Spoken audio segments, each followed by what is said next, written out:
Oh my God, yes. I was terrified of just giving people out my wallet address. Like everything freaked me out because I knew there was no 1-800 number. So it just makes sense. And it's free. I can't even believe it. I can't believe it's free. You know, we're up 20 hours a day helping keep users safe and saving people literally millions of dollars of assets. Just you saying I have a bunch of Bored Apes that I'm just going to go do it gave me a bit of anxiety there. So That's the feeling that we want you to understand. Have that anxiety through me so that you don't have to deal with it yourself, because now you'll know how to protect yourself the right way. Maybe show us an example of like something. I'm like doing this as if like the computer would 3D at me or something. That's like one of the key features of WalletGuard. It's being able to break it down in plain English. You know, in Web3, the first thing we've noticed is that grouping up and teaming up with other people based on their knowledge is the better play, right? Because this technology is so new. I'm happy to see that MetaMask decided to opt in with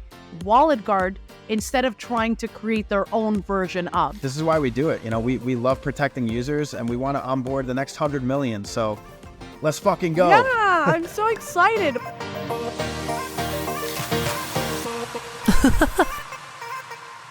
Welcome back to another episode of Girl in the Verse, the video podcast, the place to be if you are new to Web3, curious about crypto, but you don't want to get too technical. I'm your girl, Melina. I've been a content creator for over 10 years, and now I'm dedicating my time to asking all the smartest people who keep convincing me that the blockchain technology is here to stay. Don't take my word for it. Just go ahead and listen back to all the episodes of the Girl in the Verse video podcast and enjoy yourself, knock yourself out, and learn about Bitcoin, crypto, NFTs, all of it. I like to encourage everyone here to like, follow, and subscribe. You know, this not only helps the YouTube algorithm know that you like this type of content, but it allows me, the content creator, to keep giving you and providing you the best guests, the best interviews, the best conversations. So please take this moment right now to like, follow, subscribe, comment down below. Let me know you're here. Let me know that what I'm doing here is beneficial for you. Okay, let's get started. Now, today I am joined by Michael. He's the partnership director at WalletGuard, a security companion for crypto wallets. Now, Michael, thank you so much for being here. I'm so excited to have you here to talk about wallet security. It's not usually the sexiest conversation, but it needs to get done. Definitely needs to get done. Thank you, Girl in the Verse, for giving us the stage to talk about WalletGuard, and myself, Michael, the partnership director, to be here, and super excited to break it down, kind of make it a little easier than what we're used to on the terminology things. I love that. Yeah. So, you know, what was really astonishing to me was I was seeing this stat that you guys had pulled out, which was 90% of hacks originate from all these phishing attacks that we're seeing, right? That is leading to all these wallet drainers and malware. So explain to us what WalletGuard is. How did it come about? You know, because a number like this stat here, 90% of all the hacks are phishing scams. So tell us how WalletGuard came about. Yeah, so about a year and a half ago, the two co-founders, Martin and Alm, were seeing a lot of scams in the space. And unfortunately, whenever you are in the crypto space, you do see a lot of people getting compromised, also clicking on phishing links and getting socially engineered. So they said to themselves, hey, there needs to be a solution, not only on the education side, but the tooling side of things, so that people know where to go and what to look out for. So they created WalletGuard, and I actually happened to jump in to one of their first Twitter spaces. We do like a weekly security space where we're talking about different things that are happening in security in crypto. So I happened to jump into their first Twitter space. We were vibing. We were talking about Web 2 security, Web 3 security. And yeah, after that, we jumped into a Twitter message. They made me the partnership director. They actually made me the brand ambassador first. I was the brand ambassador for about 6 months, and then they gave me a full-time position as the partnership director. And the vision was the same for all of us, helping make onboarding easier to Web3, helping people know that there's a solution for security in Web3. Now, obviously, you know this. My goal with this podcast is to start, when we talk about onboarding, it's also helping people get the right information. And also, the number one thing I keep getting from all of my little TikToks and my short form videos is crypto's a scam, NFT's a scam. And, for a long time, I felt like, well, I can't really rebuttal that because we've seen so many scams. But now how can we better this space, because we keep talking about onboarding. And like you said before, the best way is potentially avoiding a lot of these scams, because the number one thing and reason why people leave the space is because they got hacked, right? So how can we avoid these types of scams? I think one of the best ways to avoid these scams is to provide the right resources so that people are educated and understand what they're really buying or using on a day-to-day basis in crypto and Web3. So that's why we take a lot of pride in teaching users like how to create their first wallet, how to keep their seed phrases safe, even staying safe at NFT conferences. These are all things that we like to break down and actually show people how to DYOR, do your own research. We always hear in Clubhouse and Twitter Spaces about doing your own research. So being able to actually break it down for users and say, hey, this is how you handle this situation. Or if you do get compromised, these are the next steps. That's all valuable information that's pretty much missing when people come into space. Everyone's shooting in the dark. They don't know the right answers. They're getting scammed in the DMs out of the gate. So these are things that we want to teach people. Wallet Guard has the right answers to this. And we also have the right tooling to kind of help you when it's late at night and you're not paying attention. Like examples with NFT God and Kevin Rose, they're prominent in the space. They have a lot of security out of the gate for themselves. But, when you're not paying attention in the middle of the night and you accidentally click on something, it shouldn't take a single click to lose everything. Like, how are we going to onboard the next 100 million people when we can't expect everybody to learn code or Solidity or smart contracts? And I think that's why we take a lot of pride in building this layer, Wallet Guard, in between your Web 2 and Web 3 that's literally just showing you what's about to happen before it happens. At the end of the day, this all should be as easy to use as an ATM machine. And right now, it's very bare metal. A lot of people don't understand how to read Solidity or read these signatures. So to be able to create this layer in between that makes it human readable and also points people in the right direction for tooling and resources, that's like the bulk of why we're doing what we're doing. Yeah, and I will say, when I first entered the space, and I think even today, so 2 years in, I still freak out when someone sends me a message like, hey, sign up to this. Hey, join our thing, buy my NFT, buy this, send me your wallet address. Every little thing freaks me out because of everything we've seen. You mentioned Kevin Rose, like he lost his most valuable assets. Millions just of a dollars. click, right? Yep. And the thing that's unfortunate is, we have to stay vigilant. It comes down to the concept of how do you not sacrifice convenience for security? Mm-hmm. A lot of people are told you need to have separate devices, separate emails, you have to do this, you have to do that. But at a certain point, it becomes cumbersome and not enjoyable to use. So to be able to provide something that makes it easier and not necessarily have all these variables floating around that could compromise you, like the point of the internet is to click on links. If we're not clicking on links and we're all afraid to interact with anything, how is this going to progress? So, that's a great point. A lot of people just have all these DMs and messages coming in and they're not really sure what to believe and what not to believe. Are you going to be able to maybe walk us through what it sort of looks like? 'Cause I'm curious to see like how this works. And I want to be able to provide everyone with sort of like a step-by-step on how you can use Wallet Guard and maybe show us an example of like something. I'm like doing this as if like the computer would 3D at me. I want to. I'll actually show you a example of Wallet Guard in action. And let me just pull up my screen here. I think the one thing that I would like to mention before we continue is that Wallet Guard is not a wallet. It's also not an NFT. It's not a token. It doesn't require you to connect your wallet or sign a signature. It literally provides a layer of security without having to interact with your wallet directly. And I think that's one of the biggest alpha in the space is the ability to provide security without having to directly integrate with your wallet. So I'm going to show you an example of Wallet Guard working to prevent a scam that is apparently a fake Collabland page. Let me get this presentation open here. So here's going to be an example of a fake Collabland Twitter page with botted engagement. So it makes it seem like, there's a bunch of followers. It's telling people that there's a free mint As soon as that mint button is clicked on, Wallet Guard's going to pop up and let them know, hey, this website was actually recently created. It has low trust. It's not something that you want to interact with. It could be a phishing attempt. So a lot of these scam websites, they're created and taken down within a few days. And we can't necessarily sit there and block list and allow list everything. So the Wallet Guard phishing detection engine, built from scratch by us, is able to take a look at multiple different layers and say, hey, is this website recently created? What's the public who-is information? Have the DNS records been changed? Pretty much it's doing your research for you to confirm that this website is legit before you actually enter the website. So we haven't even gone to the level of connecting your wallet or doing a transaction simulation before Wallet Guard's able to confirm that something is suspicious on this website.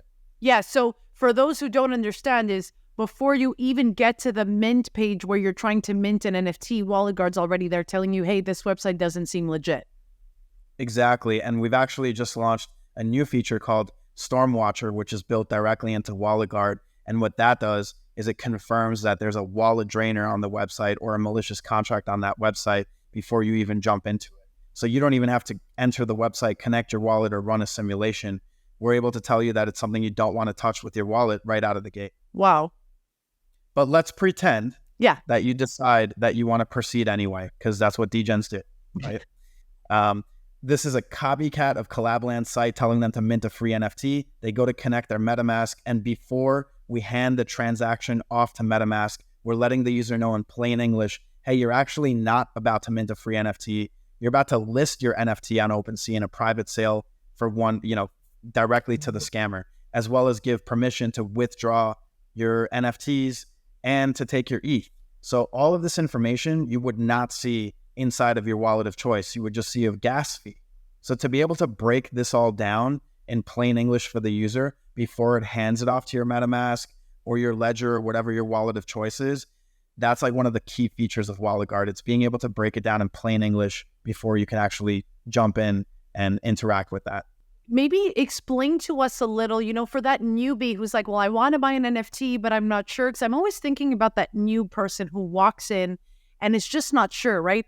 How many people look at certain NFTs and think, oh, that must be the original run, right? And then it's a copy of it and whatnot. So explain to us why you guys decided this was the right thing for you guys to invest your time and energy in. Why security? Yeah. So I've been in cybersecurity pretty much my whole life. I actually was a CEO of an IT company, and that was in Web 2. So I kind of transitioned fully into Web 3, and being able to find Wallet Guard and run into them was really great of a transition for me. So, focusing on this security layer, I think is crucial to onboarding the next 100 million people to Web 3. We can't expect people to lose everything in a single click, and really to be able to provide a tool that anybody that's self-custodying can use, no matter what wallet or blockchain or what they're deciding to interact with. I think that was like key to be able to, provide this tooling. But at the same time, we also integrate with other applications. We also integrate with other websites. So we're actually going to be directly integrated into MetaMask as their featured security snap by the end of Q3 of this year. So if your MetaMask is your wallet of choice, you actually won't have to have Wallet Guard as a separate extension in your browser. So even MetaMask, who we're partnered with, sees this value of being able to let us focus on the security side of things. All these other applications, DEXs, wallets, let them integrate with us and take our security layer that we've built out so that they don't have to focus on security, but they focus on their actual product. So doing that for B2B, doing the, for B2C, bringing the tooling and education, I think is a win-win for everybody. To be able to provide that layer of security for the users, and also to be able to aggregate that information for different dApps and websites, it's a no-brainer. Congrats on getting MetaMask. I mean, it is my wallet of choice. It's interesting how even, MetaMask themselves didn't even think about setting up their own wallet safety. I'm glad that they're going with you guys who have been doing this solely yourself. I think, in Web3, the first thing we've noticed is that grouping up and teaming up with other people based on their knowledge is the better play, right? Because this technology is so new, but I'm happy to see that MetaMask decided to opt in with Wallet Guard instead of trying to create their own version of, right? Yeah, and a lot of different applications, a lot of different wallets, they want to focus on being a wallet. They don't want to have to leverage a lot of resources into the security side of things, and it's great that we can provide that security layer no matter what wallet it is. So when you're focusing your resources as a company on something, it really makes sense to kind of leverage the things that are already managed by other resources for you. So that's why we think being able to provide that security layer lets them focus on being a wallet. And again, Wallet Guard doesn't want to be a wallet. Wallet Guard doesn't require you to connect your wallet to us to work. We just want to provide that information in between, the user's computer and their wallet. We keep saying Wallet Guard's not a wallet. So this is an extension to your browser, right? So like any other extension we currently have, like your wallet. I'm looking at my extensions right now and I see my little MetaMask, but your ad blocker, right? Like any other extension. This is just downloading the Wallet Guard extension. It's available on iOS. So the Wallet Guard extension is a free browser application that's available for your desktop browser. So if you're using any Chromium-based browser like Google Chrome, Microsoft Edge, Opera, Brave. Yep, exactly. Okay. You can go to walletguard.app and grab our extension. The other thing that I would like to point out is that we are open source. So our repo is available on GitHub, and that repo directly publishes to the Chrome store. So we're putting all our cards out on the table as far as the fact of what the code in the extension is doing, the fact that we can't interface or make decisions for the user in their wallet, that we're not even asking them to connect their wallet to us, that we're just providing context as to what's about to happen before it happens. So going open source was really one of the biggest decisions that we made in order to gain more users as well, because it really is about transparency and trust. And building transparency and trust in Web3 is hard, but building it as a security product is even harder. So to be able to follow the same footsteps as like MetaMask going open source, it's a win-win for everybody. People can take a look at our code. They can see that we're not trying to do anything malicious. We're not data mining the user, but we're simply providing context on transactions, as well as detecting bad websites, scam websites, phishing sites that 99% of people that we see get scammed are dealing with to begin with. Can you provide us, Michael, with some other examples, some real life examples or success stories that I'm sure users have reached out to you guys and told you, hey, had it not been for this Wallet Guard extension, I would have lost XYZ. Do you have any stories like that? Yeah, I'll definitely pull up another example of it in action. I think that makes sense. And this is going to show you an example of Stormwasher, which is the wallet drainer detection. We've actually seen a couple of different tweets, and look, like we're not monetized yet, right? Like, so the extension is free, the education is free, the tooling is free. But when we see a DM or we see a tweet of somebody saying, "Yo, this helped save my assets," or like, I grabbed it from my friend when we created his MetaMask, and he thought it was a free mint, and it wasn't, and it helped him see that. That's worth millions of dollars to us. Being able to help users really understand the tooling that they're getting when it comes down to like protecting the fact that you're now your own bank, you're your own self-custody. It's literally, if you have NFTs, you have crypto assets, whether you're a trader, somebody using DEXs or doing NFT trading, it's a no-brainer to have that security layer, because at the end of the day, like, we take pride in actually onboarding people into the space. Otherwise, we're all in an echo chamber yelling at each other, right? Like, we're not going to get new people to come in. We're not going to expose people to what's possible with crypto and blockchain, because at the end of the day, it's not just flipping stuff.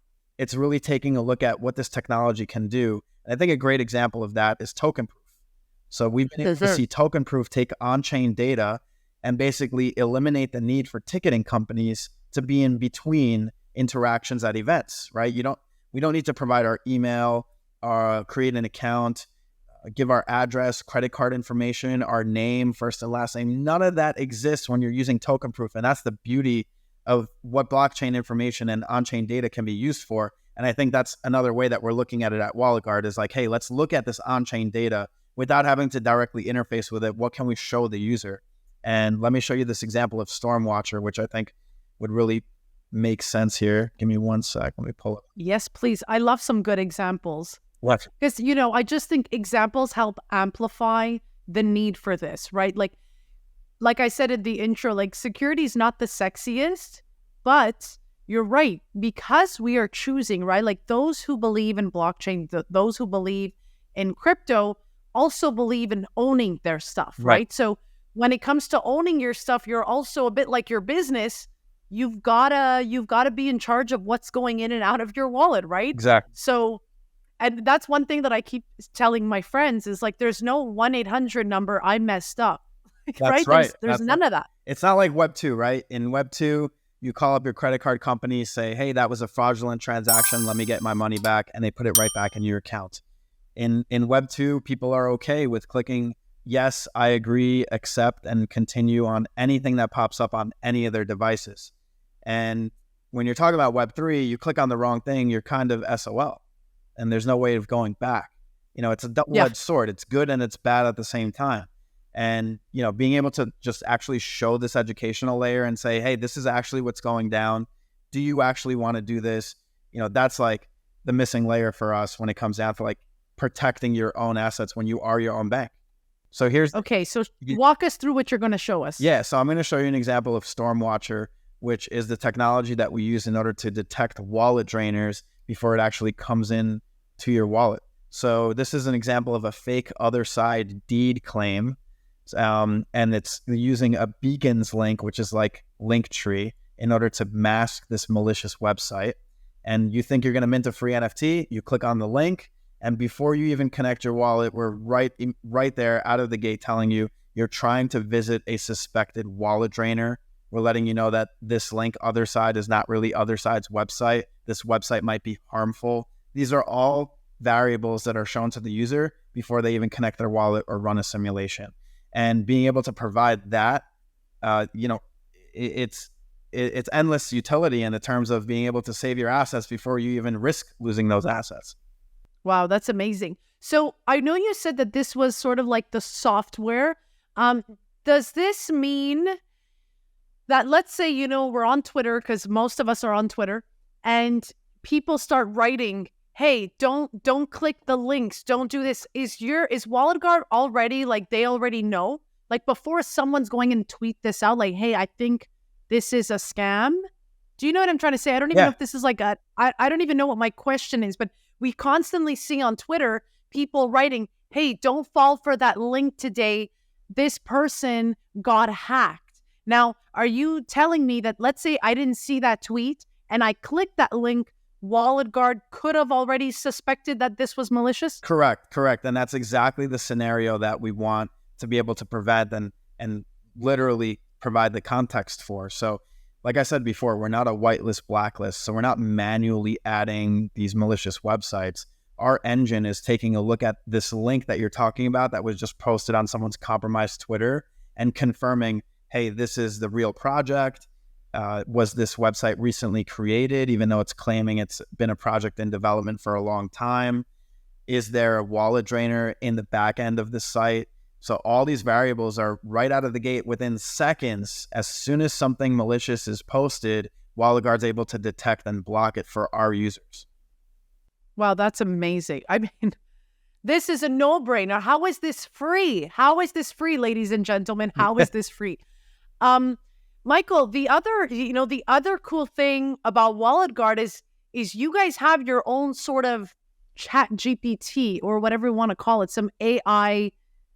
What do we call it? Like AI tooling. Yeah. That's it. Some tool. Explain to us the WalletGuard version of this. Yeah, and actually show you a live example of this. Yeah, show us. Let me share my screen here. Because, you know, we talked about it before. That's my goal here for this show, is sort of dumbing it down. And I say dumbing it down because I want people to not have to deal with all the technical, you know, degen terms that we together, like we collectively can discuss. But maybe for my friends, your friends, you know, the teachers in this world, whoever it is that's even diving into crypto probably doesn't understand some of the lingo we're using. Yeah. And this could be a great tool for them. Yeah. I mean, as degens, we're always asked different questions about crypto, right? So to be able to have a resource that answers those questions for our friends and family, that's like crucial. And to be able I to know. provide the Like right information. how long it takes me, I have not calculated it, but if my friends were to ask me a simple question like what is an NFT, I'm always like, I don't know where to begin. Yeah, it's a lot. It's a lot. And with Chat Web3, we're actually able to help contextualize that information, whether it's DeFi, NFTs, crypto, blockchain. We're focusing on giving the right context based on the level of what the user is comfortable with. So if like, here's an option, you're new to Web3, this is going to really dumb it down when it comes to giving you answers on anything related to crypto. And a big difference between Chat Web3 and ChatGPT would be an example question like, what is a wallet? So let's go ahead and ask Chat Web3, what is a wallet?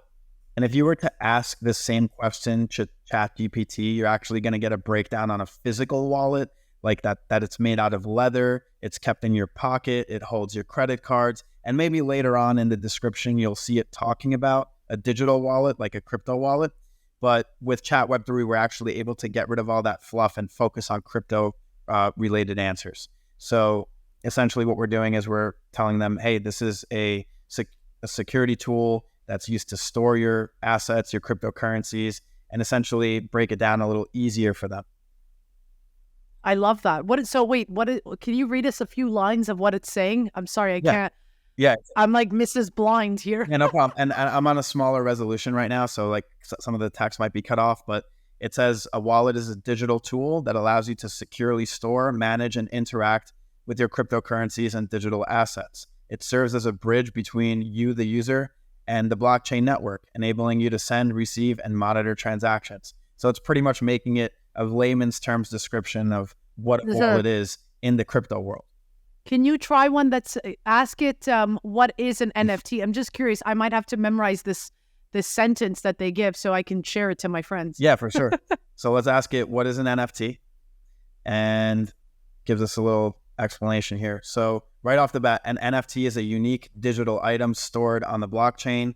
Unlike fungible items, which are interchangeable with others of the same kind, like a dollar bill, NFTs are one of a kind and they have their own unique values. So they could be almost anything like art, music, videos, virtual real estate, in-game items, and much more. So being able to break that down, and you can also ask it to break it down in any language. So you could say, explain that to me in Spanish, like I'm 5 years old, right? Even the context. So now it's going to take that same explanation, it's going to do it in Spanish, and it's also going to break it down as if you're a 5-year-old. So multiple different contexts to be able to say, hey, this is curating it based on what your experience level is, what language you want to use, and whatever device you're on. So Chat Web3 actually works on mobile devices. You don't need to create an account to use it. You don't need to install anything. So it's super easy to share and get the information out there. I love that. So I can potentially share this with some friends, right? Go ahead and knock yourselves out and go ask all the questions you want, right? 100%. You just tell your friends or family members, go to walletguard.app, and on that page, along with our browser extension and education tools, you'll also see Chat Web3. And when you click on Chat Web3, it throws you right into our browser-based application. No install, no login, mobile-friendly, ready to go. I love that. Why did you guys decide to have this aspect as well, this tool that you guys felt like? Was there a need? Like, well, I mean, obviously there's a need. I need this, Michael, but why did you guys decide to do this? Yeah, making onboarding frictionless was our goal. So to be able to tell new users, even ones that don't know anything about crypto, or the ones that have questions like, can I turn crypto into cash? These are the things that Chat Web3 is focused on answering for users. And if you're coming into the space, you're going to have questions. And asking those questions sometimes in a public forum leads to getting scammed in a DM. So, which is also another important tip that we like to give out. If you are asking any questions, make sure please do it in a public forum, like a public tweet or a public Discord channel. Do not continue that conversation with somebody in your DMs. 99.9% of the time, the person hitting you in the DMs is just trying to get you to click on something malicious or open an attachment or download something that you don't necessarily want. So at the same time, Chat Web3 is not going to point you in a malicious direction. It's just going to give you context, just like the browser extension is giving you context on the website you're visiting or the transaction you're about to interact with. It's super interesting. I mean, when I first started my journey in crypto, the first things I started doing on TikTok were, Web3 beginner words that us degens were using. So I just see such a need for this because, again, like you said, onboarding also means giving people the tools, but also the language of how we're speaking to each other, right? Correct. So to be able to break down the terminology, like sometimes people even ask, what's DYOR? Do your own research. All these different terms that we're throwing around, and it's like common sense to us at this point. New people don't get it yet, and we don't want them to be confused. We want to point them in the right direction. I love that. Well, Michael, anything else you wanted to add, before we go? I know we talked about, Wallet Guard, now Chat Web3. Yeah. We work with a lot of communities. We actually have the Wallet Guard Academy on our website, which also has a lot of articles on how to DYOR. So that's all free as well. But we work with a lot of communities to bring wallet safety to their users. So we could jump into your community Twitter space, co-host it with you, talk about wallet safety, talk about Web2 security before even jumping into Web3. And we do all of this for free. The browser extension, any articles on the Academy, the AI tooling, working with different communities. There's absolutely no cost. We encourage anybody to shoot us a DM, go on our website, contact us, and let us bring wallet safety to your users. It's endless utility. It's a win-win for everybody. It's giving exposure to our brand, helping us gain users, and at the same time, helping you protect your users. And when it comes down to it, looking at our track record, seeing that we've been in the space for about a year and a half, we've gained over 35,000 organic followers on Twitter just talking about and giving out educational content based on crypto security. It's a win-win, like I said, for everybody. So, and to top that off, the transparency is one of the most important things. So again, going on GitHub, being able to show our code to users, letting our current over 18,000 users know that, hey, this is exactly what our extension is doing, we thought is one of the most key steps into building something that's successful in a security space in Web3. So yeah, check out our website, walletguard.app. Follow us on Twitter. We do weekly security spaces. They're all recorded. We're on episode 44. So we're bridging that gap for bringing that content layer to security. I love it. Yeah. And like you said, security is not sexy. Sometimes it's boring, but let's put it this way. When we're working with a community and we jump into your Discord and we do a live security session where we're showing you examples of social engineering in front of your face and like these scam links, and I'm connecting a wallet that has multiple Bored Apes in it in order to show how comfortable I am with using this tooling and to kind of spice it up and put a fire beneath people. That's what it's about. It's waking people up to the concept of grab Wallet Guard before you do anything, because all it's going to do is help save your assets in the long run.